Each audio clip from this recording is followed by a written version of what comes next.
ดังยาเตเลไม่ขี้โอ้สายอัมมีดังอันหูมองเลนักสิ่งเพื่อดูแลโลกาไว้นานแอนด้วยเศร้าเยซูดาเยซูเป็นที่อันมาสอนเปิดไม่อยู่เด็กมาจากเสียงจะอยู่อ่อนสูงแม่ดังที่อันสายาเล่มีไหลหลอดที่ทุกเขาหาทางอยู่มัดมาเกี่ยวมาก็หอดอันสักมาสุดเสียเลยเมื่อที่ไหลอยู่สักคราว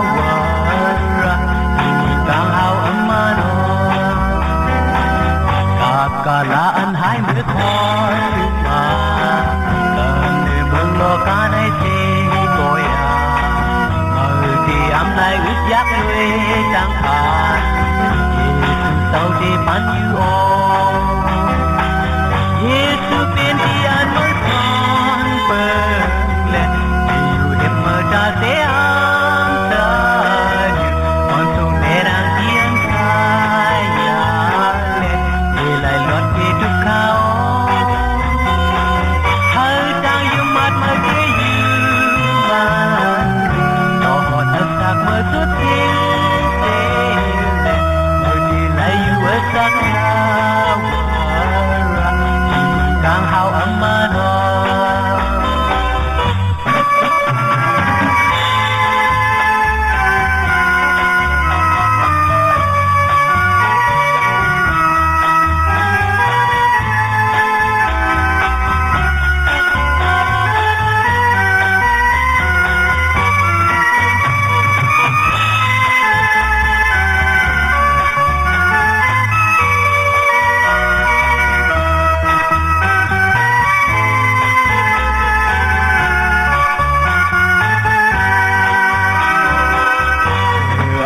ดังยาเตเลไม่ขี้โอ้สายอัมมีดังอันหูมองเลและสิ่งเพื่ออยู่ในโลกาไว้นานแอนด้วยเศร้าเยซูดาเยซูเป็นที่อันมาสอนเปิดและที่อยู่เห็นมาจากเสียงจะอยู่อ่อนสูงแม่ดังเทียนสายที่ทุกเขาหาทางอยู่มัดมาเกี่ยวมาต่อหอดอันสักเมื่อสุดที่เลยเมื่อที่ไหลอยู่สักคราวที่ในกลางเฮาอัมมาโน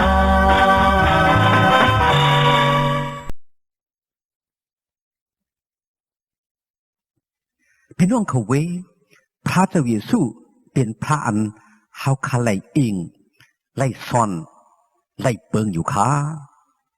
เหมือนเฮาคาทุกขคันจะหยับเจอ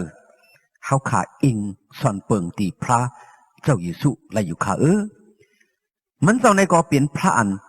ฮักอีหลูโกนแหละจ่อยแถมกวนเฮาคาอยู่ค่ะเป็นพระอันเกษตรชเรากวนเฮาคาอยู่ค่ะบอกขับพัดด้วยกันเลยจำสลัมหมาย18ข้อ2นั้นมีไว้ว่าถ้าว่าพระเป็นหมักหินหมักผาเก่าล้ำเวงเก่าเจ้าอันเกศเสชเราเก่าเป็นหมักหินหมักผาเตียนเก่าอิงเปิงอันแห่อันกั้งเก่าเป็นเขาเหลี่ยมอันเกศเสชเราเก่าตึกตีตึกซึกเก่าว่าในข้าซ้ำมีที่จำสลัมหมาย18ข้อ30นั่นว่าเส้นตั้งพระเป็นเจ้านั้นที่จุ่มแลเสษาถาว่าพระขามตั้งอันเจ็ดทำแลมุดเสยอยู่มันเศร้าเปลี่ยนอันแห่อันกั้งปีเขาเสื่อนส่วนปึงมันเศร้าตั้งสิ่งตั้งหลูนั่นว่าไหนคะก็นึกจำสลัมหมาย25ข้อ20นั่นก็มีไว้ว่าแค่มต่อเปิดรูเปิดด้วยอสักคาเซาแลเกษตึดสันเอาคาเซาสิกำติขาก็เพื่อนคาเซาอิงเปิงเจ้าเฮาอยู่แลอย่าไปให้คาเซาไล่ฮอดถึงตั้งอันอกอันไอสิกำติขาว่าไหนคะ ซ้ำตีจำสลามหมาย31ข้อ2นั้นมีไว้ว่าเขียนต่อไหวหูเจ้าเฮามาสู่ภายข้าเจ้าแลเกเสนุกอาข่าวสนั่นขันเพอสิกำที่ขาเจ้าเฮาเขียนต่อเป็นหมักเห็นหมักผาอันมันอันขึงปุ่นข้าเจ้าอีกตั้งตึกตีตึกซึกปุ่นอันตักเกเสชเราข้าเจ้าสิกำที่ขาว่าในขากดีจำสลามหมาย31ข้อ4นั้นมีไว้ว่าเขียนต่อเอาข้าเจ้าส่งแลเนปยาเส้นตั้งที่ข้าเจ้าปุ่นนามาสิสิงเจ้าเฮาสิกำที่ขาก็เพื่ออันเจ้าเฮาเป็นตึกตีตึกซึกข้าเจ้าแลเขียนต่อนุกเอาข้าเจ้าออกสีกันเนตุ่งเหี้ยวตุ่งเคิมอันกังไว้ปุ่นข้าเจ้านั้นสิกำที่ขาว่าในขาเขียนต่อนุกเอาข้าเจ้าออกสีกันเนตุ่งเหี้ยวตุ่งเคิมอันกังไว้ปุ่นข้าเจ้าว่าในเขาว่าเจ้าอยู่ขยาวในตัวตาสาเขาขักกว่าอยู่มาอยู่เฮ็ดอยู่สั่งอยู่สักลิบอยู่ในผีให้ซาตานมานัดมันหมอห่างตรงเหี้ยวตรงเคิมมันหมอกลางไว้ฮะเลยตีเลยยอบเขาขาเลยฮะเลยเอาเขาขาดตายในวัดอเปียดขาก็ปุ่นไหนนังหือเตรียมทบอำยาเตรียมกว่าขำในตรงเหี้ยวตรงเคิมอันผีให้ซาตานมานัดห่างไว้กลางไว้นั่นจึงเขาขาแต่เลยสุดต้องให้มันเจ้าอ่อนส่งเขาขาให้มันเจ้าเหนือตั้งเขาขาช่วยเทียมเขาขาเกศเสียทุกเอาให้เลยหลดออกสีกันเนตรงเหี้ยวตรงเคิมผีให้ซาตานมานัดอยู่ขากิดีนะจำสลามหมาย31ข้อ19นั่นก็มีไว้ว่าเชส่วนเจ้าเฮาเอาซิมไว้ปุ่นเขาเสื่อนกูยำเจ้าเฮาอันเจ้าเฮาแม่เฮ็ดปุ่นเขาเสื่อนอิงเปิงเจ้าเฮากะดีภายหน้ากุนตั้งหลายนั่นเยินหน้าลงหลังติขาว่าไหนคะพระเป็นเจ้าแม่ไว้เฮ็ดไว้เฮ็ดไว้ปุ่นเขาเสื่อนกูยำพระเป็นเจ้าเขาเสื่อนอิงเปิงพระเป็นเจ้าเสื่อนั่นอยู่ค่ะก็เป็นไงแหละเพราะว่าเขาค่ะหูจักพระรู้สิกูยำมันเจ้าอิงส่วนเปิงที่มันเจ้าจึงเฮาขาดแต่เลยกัดยินช้ำซากูก็กูคนอยู่ค่ะก็อันส่วนเปิงมันเจ้านั่นมีมังกลาวันนี้มีไว้กันในจำสลามหมาย34ข้อ8นั่นอยู่ค่ะในจำสลาม34ข้อ22นั่นสมีไว้ว่าเขาเจือนส่วนเปิงมันเจ้าอยู่นั่นอำไล่คำตั้งอันที่อย่างอเปียดเสก็เสกนว่าในข่าวว่าในเปลี่ยนตั้งเฮาขาไล่ตั้มเจอเฮาขาไล่จมไล่ซื้อทีเดียวก็เพื่อสั่งมันจะว่าเพราะว่าเฮาขาอิงส่วนเปิงก็ดีมันจะว่าในซึ่งอำไล่คำตั้งอันที่อย่างอเปียดเสก็ว่าในข่าวว่าเด็กสมอเฮาขาเนาะไล่ให้มาไล่เบิกมาเด็กสมอเฮาขาไล่เฮ็ดมาไล่ป่นมาไล่ลือมาไล่มีมาวุดอเปียดหลงนักหนาเยอะหนาเตะเสตาก็เพราะว่าเขาขาอิงเปิงพระเจ้าอยู่สู้จึงอำไล่ขามตั้งนั้นที่ยังปันต่ำก็เปิดตั้งให้ตั้งมึกวุดอเปียดขยาว่าเขาขาแต่เลยลดตั้งอันที่ยังอเปียดเขาขาแต่เลยลดต่ำพระเป็นเจ้าขยาวก็เปิดสังสัมเป็นเช่นไหนคะล่ะให้อยู่มึกอยู่เฮ็ดอยู่ป่นมามีอยู่วุดอเปียดน้ำถันในสมว่าตีลอดตั้งอันเสียงอเปียดตีลอดต่ำว่าไหนตีให้ถือลอดไรก็เพื่อว่าพระเจ้าอิสุเกศเสชอดเอาสุเจ้าเขาค่ะอำให้เขาค่ะคำมันเจ้าคำต่างตัวพุ่นเขาไหนเขาค่ะลอดค่ะตามอันเขาค่ะแต่เล็กคำนั่นเจ้าอิสุมันเจ้าคำปุ่นสุเจ้าเขาค่ะกว่าเย้าก็ในเขาขาดรถเขย่าเพราะว่าอิงเปิงอากูพระเจ้าเยซูอยู่มัดฮับเอามันเจ้าให้มันเจ้าเป็นพระเจ้าเก่าวันไหนสิงเปียกสมาเขาขาดอะไรเฮ็ดพิษปุ่นหรือมาบุตรเปียกนำหนานักหนาสีตาก็เปิดพระเจ้าเยซูมันเจ้าป่วยรถข้างปันตั้งพิษเขาขาดเลยเขาขามในขามเขย่า เหมือนสนังก้นถูกลีเบิ้นพอถูกลีในแต่เล็กแกนขึ้นสายขึ้นใจขาฮือก้อยกะลีอันเฮาขาดถูกนั่นพระเจ้าเยซู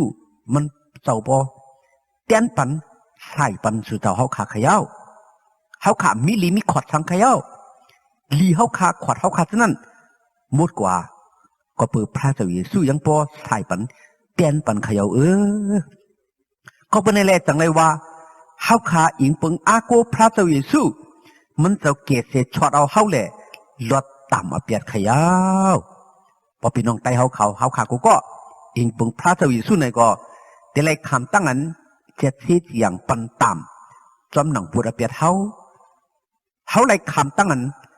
พระเป็นเจ้าข้างปันปล่อยปันให้เฮาขัดหลอดขยาวก็ดีนะจำสลามมา37 ข้อ 40นั่นมีไว้ว่ามันเสาตักเกศเสเอาเขาลดสีกันนะมือเขาเสื่อนอ่ำตราก็เปิดเขาอิงเปิงมันเสานั่นอ๋อว่าไหนคะกวนหายกวนมือก็มีน้ำเตะค่ะเนาะกวนอันอ่ำตราในก็มีน้ำเตะค่ะเนาะเฮ็ดหมึกต่อเฮาแต่กินเฮานิกสักเงินซีเฮาเฮ็ดอันอ่ำตราก็ดีเฮาค่ะเขาขาเลยกูเขาขาเลยตุกขาก็เปิดเขาให้หมึกเขาเฮ็ดอันอันตราต่อเฮาก้อยกาพระปิ่นเจ้าว่ามันเจ้าตักเกศเสเอาเฮาขาลดเสกระดังมือเขาเสื่อนอันตราก็เพื่อเฮาขายอิงเปิงมันเจ้าปานในเขาว่าก็เป็นแหละพี่น้องเขาขาลุอิงเปิงพระเจ้าอิสุขยาวมันเจ้าได้เกศเสชอดเอาเฮาลดเสกระดังมือเขาเสื่อนอัมตราตัวนั้นค่ะกันได้จำสลามไม้46 ข้อ 1นั่นก็มีไว้ว่าพระเปลี่ยนเจ้าเปลี่ยนแห้งตันโคแหล่เปลี่ยนเตียนเฮาอิงเปิงเปลี่ยนตั้งอันมาจะสวยเทียมเฮาขาดนาลงหลังเนื้อขิงเมื่ออันเพฮอดถึงมาน่ะเนาะว่าไหนคะเฮาขามใครทบเพเฮาขามใครญาทุกข้าก้อยกาอำปนอำหรือไรแลเหมือนในทบเพไรญาตั้งหยับตั้งผุดทุกข้านั่นจึงพระเปลี่ยนเศร้าเปลี่ยนเตียนเฮาขาอิงเปิงเปลี่ยนแห้งตันโคเปลี่ยนตั้งอันมาซาสวยแถมเฮาว่าในข่าวว่าเหมือนเฮาขาหลุดตั้งสวยตั้งแถมนั้นพระเจ้าอิสุสวยแถมเฮาขาเลยอิงเปิงอาโกมันเศร้าตาเสียมทัดอยู่เขียวกดีนะจำสลามไม้59 ข้อ 16นั่นก็มีไว้ว่าเตียนข้าเจ้ากั้งหลอดเพนั่งเหมือนเพฮอดแถวมานั่นอ๋อว่าในค่ะมันเจ้าเฮาคาเลยอิงเปิงเปลี่ยนเตียนข้าเฮาขาตั้งหลอดตั้งเพเฮาขามใครทบเพมันเจ้าแห่กังปันเฮาคาเลยอยู่ค่ะเป็นอันแห่อันกังพี่อันเตรปุ่นเฮาขาอยู่เย้าเมื่อได้กว่าที่มาที่เฮ็ดได้สร้างอันกันสุต้องเราย้อนหามันเจ้าเปิดรูปเปิดตัวแกะแค่ฮีกังพี่อันเตรปุ่นเฮาขาวันใดซึ่งมันเจ้าที่แกะแค่ฮีกังพี่ปุ่นสู่เจ้าเฮาขาอยู่ในเป็นความกะที่ศักษาพระเจ้าเยซูอันปันไว้กะที่เฮาขานั้นอยู่ค่ะก้นตั้งหลายเขาเว้ยอันกันอิงเปิงอยู่ที่มันเจ้ากูกิ่งกูขาตาพระเป็นเจ้าเป็นเตียนเฮาสอนเปิงอยู่อ๋อว่าไรมีไว้กันเลยจำสลามไม้62 ข้อ 8นั่นค่ะวันกันอิงเปิงอยู่ที่มันเจ้ากูกิ่งกูขาเสกัมว่าในคำว่ากูเข่งกูขาขิงกลางในกลางวันกลางค่ำกลางคืนเมื่อไรเสียมว่าเฮาขาอิงเปิงมันเจ้าไรกูเข่งกูขาอยู่ค่ะพระเจ้าเยซูอำเงานอนสิบอกมันเจ้าอำนอนรับไว้มันเจ้าตื่นไว้ยินไว้ต้วยไว้เฮ็ดปุ่นเฮาขากูเข่งกูขาตาเสียมทัดอยู่เย้าเมื่อไรเสียมว่าเฮาขาเพราะว่าห้องหาสุดต้องว่าไหนมันเจ้าก็ยังพอถอมไว้ยินไว้เฮาขากำเร็วเลยมันเจ้าเฮ็ดบันเฮาขากูเข่งกูขากำเร็วขาก็บ่ไหนเมื่อไรเสียมว่าอ่อนกันคุกสไลแหละ เองเปิงอาโกสุตองเหล่าย้อนตึงหาที่มันเจ้าไล่อยู่ค่ะปีนะจำสลามหมายที่11ข้อ3นั่นก็มีไว้ว่าเจ้าเฮาแค่นดอกเป็นหมักขินหมักผาอันข้าเจ้าตกติวที่เศร้าเดียนข้าเจ้าฮอดถึงอยู่ตาเสียมทัดันสิกรรมที่ขาวันในขยาวพี่น้องเขาเว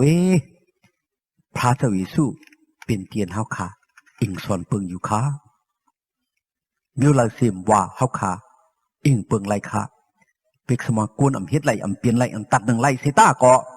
พระเจ้าเยซูเฮ็ดไรเปลี่ยนไรตัดหนึ่งไรกูจะกูมิวตั้งสิ่งทั้งหมดอยู่ค่ะ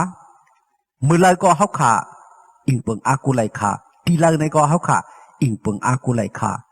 ก็อันอิงเปิงอากูมันสองนั้นอำลูไม่เจอขี่เจอเลี้ยงเจอกูแห่ก็สังขยาวมันจะเป็นพระอันมีเลยกันนังเฮาเป็นพระอันช่วยเทียมเฮาเป็นพระอันเกศเสชเราเฮาค่ะอยู่ค่ะวันไหนอะไรปนินปันแห้งพี่น้องไตผู้รับพี่น้องขาอีกหนึ่งค่ะ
ให้พระเจ้าเยซูปันมังกลาตั้งลีให้พี่น้องไต้ผู้รับยินเอาเขาไล่มีตั้งกันอยู่ดีกินหวานกัดเย็นช้ำสากวาลีมาฮอดลอดเพอันเดรกูเจอกูมิวแหละให้เลยมีตั้งหนิมตั้งชมตั้งเสือตั้งมนตั้งเปียวกูเจ้าเหนือวันคำกูเมื่อกูวันตาเสียมถัดสิกำขา